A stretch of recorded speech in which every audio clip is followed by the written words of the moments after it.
New York, nouveau foyer de l'épidémie, a un besoin astronomique de lits d'hôpitaux. À leur tour, les États-Unis sont en train de prendre la mesure du gigantesque défi que représente l'arrivée du coronavirus sur le sol américain. Pas par la voix de leur président, qui est l'un des seuls à déjà voir une lumière au bout du tunnel, mais par celle du gouverneur de l'État de New York, Andrew Cuomo. Car c'est dans cet État que la situation est la plus inquiétante. Plus de 25 600 cas de coronavirus y ont été détectés, soit près de la moitié des cas aux États-Unis. L'État de New York a pourtant été parmi les premiers à prendre des mesures de confinement face à l'arrivée du Covid-19. Le 16 mars dernier, les 1800 écoles de la ville de New York étaient fermées, suivies par les bars, les restaurants et les entreprises. Plusieurs traitements sont également testés en parallèle, comme une combinaison médicamenteuse alliant la chloroquine et un médicament antibactérien. Et pourtant, à New York, les nouvelles ne sont toujours pas bonnes. Nous n'avons pas aplani la courbe, elle continue de grimper, explique Andrew Cuomo. Le nombre de contaminations double désormais tous les 3 jours à New York, et le pire pourrait être à prévoir dans 2 à 3 semaines, selon lui. Le pic de l'épidémie sera plus élevé que nous le pensions, et il arrivera plus tôt que nous ne pensions. C'est une mauvaise combinaison. Les prévisions sont en effet sombres. Selon une projection détaillée par le gouverneur lui-même, l'État de New York pourrait avoir besoin de 140 000 lits d'hôpitaux pour gérer la crise du coronavirus, alors qu'il n'en dispose actuellement que de 53 000. Pour l'instant, l'État ne dispose que de 3 000 places en soins intensifs, alors qu'il en faudrait désormais environ 40 000 pour faire face à l'épidémie. Ce sont des chiffres troublants, astronomiques, a déclaré Andrew Cuomo. Bien plus élevés que ce que nous avions prévu auparavant. Dans cet État de près de 20 millions d'habitants, il n'y aura pas non plus assez de respirateurs. M. Cuomo estime qu'il en faudrait 30 000, alors que l'État n'en dispose pour l'instant que d'environ 5 000.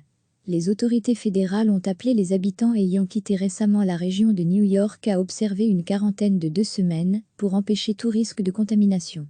Ce cri d'alarme en provenance de New York ne semble pas pour autant alarmer outre mesure le président américain.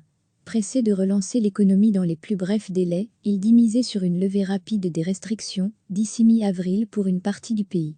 Il faut retourner au travail, beaucoup plus tôt que les gens ne le pensent, a-t-il déclaré sur la chaîne Fox News. J'adorerais rouvrir d'ici Pâques, qui tombe cette année le 12 avril, a-t-il ensuite dit à plusieurs reprises, assurant que cette échéance était réaliste à condition que les gens retournent au travail en pratiquant la distanciation sociale. Des déclarations catastrophiques aux yeux de nombreux scientifiques et responsables locaux qui estiment qu'un assouplissement précoce des mesures de confinement serait désastreux.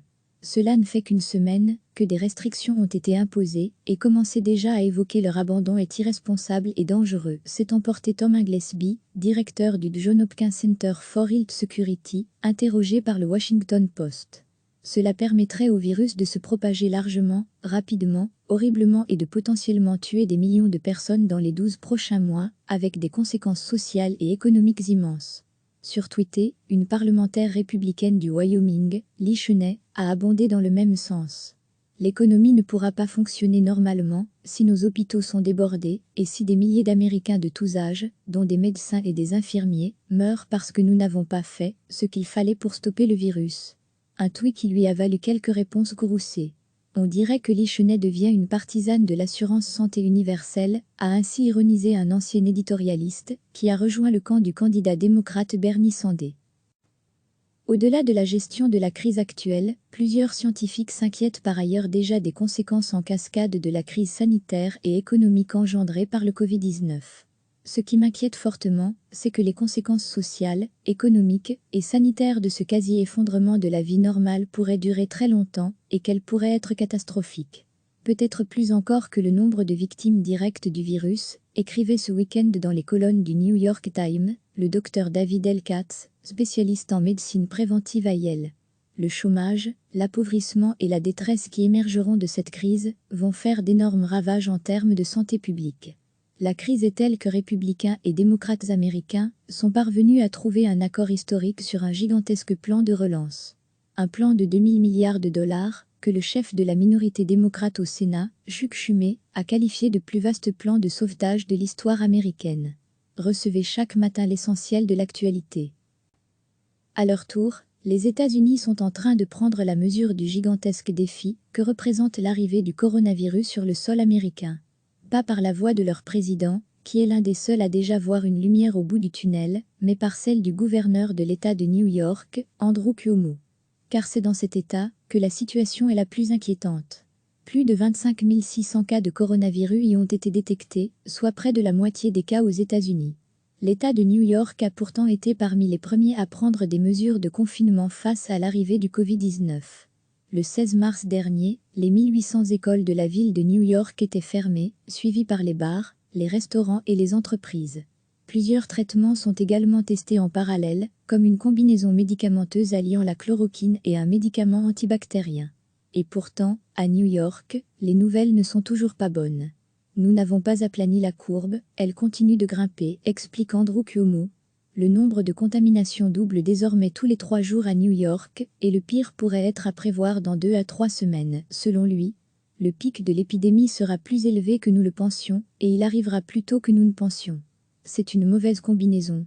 Les prévisions sont en effet sombres. Selon une projection détaillée par le gouverneur lui-même, l'État de New York pourrait avoir besoin de 140 000 lits d'hôpitaux pour gérer la crise du coronavirus, alors qu'il n'en dispose actuellement que de 53 000. Pour l'instant, l'État ne dispose que de 3 000 places en soins intensifs, alors qu'il en faudrait désormais environ 40 000 pour faire face à l'épidémie. Ce sont des chiffres troublants, astronomiques, a déclaré Andrew Cuomo. Bien plus élevés que ce que nous avions prévu auparavant. Dans cet État de près de 20 millions d'habitants, il n'y aura pas non plus assez de respirateurs. M. Cuomo estime qu'il en faudrait 30 000, alors que l'État n'en dispose pour l'instant que d'environ 5 000. Les autorités fédérales ont appelé les habitants ayant quitté récemment la région de New York à observer une quarantaine de 2 semaines pour empêcher tout risque de contamination. Ce cri d'alarme en provenance de New York ne semble pas pour autant alarmer outre mesure le président américain.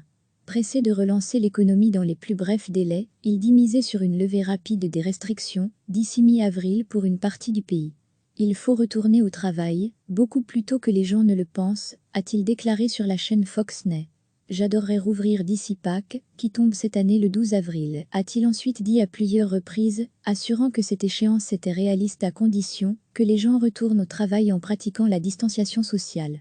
Des déclarations catastrophiques aux yeux de nombreux scientifiques et responsables locaux qui estiment qu'un assouplissement précoce des mesures de confinement serait désastreux.